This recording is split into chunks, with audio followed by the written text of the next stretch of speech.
Hello guys, today in this video, we will discuss about 4 types of exhaust smoke coming out of the exhaust pipe of the vehicle, such as white smoke, blue smoke, black smoke and gray smoke. Smoke from cars is usually an indication of a bad event occurring with your vehicle. It suggests that there is a problem that requires immediate attention. The type of problem can be recognized through the color of the smoke being emitted. The different types of smoke colors and causes are, starting with white smoke. It has 2 types. Thin white smoke and thick white smoke. Thin white exhaust smoke could be nothing to worry about, it's just water vapor.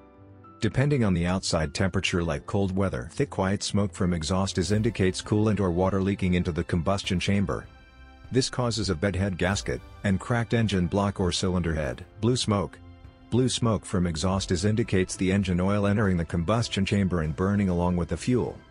This happens when the piston rings or the valve guide seals are worn out or cracked. Black smoke.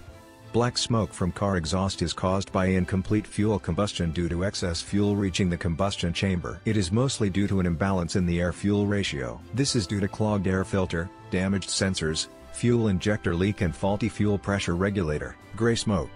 Gray smoke in cars typically occurs from too much air going in combustion chamber or burning engine oil. This due to defective or failed turbocharger, a cracked PCV valve, or a transmission fluid leak in automatic transmission vehicle. Thanks for watching this video till the end. Like, share and comments on video. And also do not forget to subscribe this channel.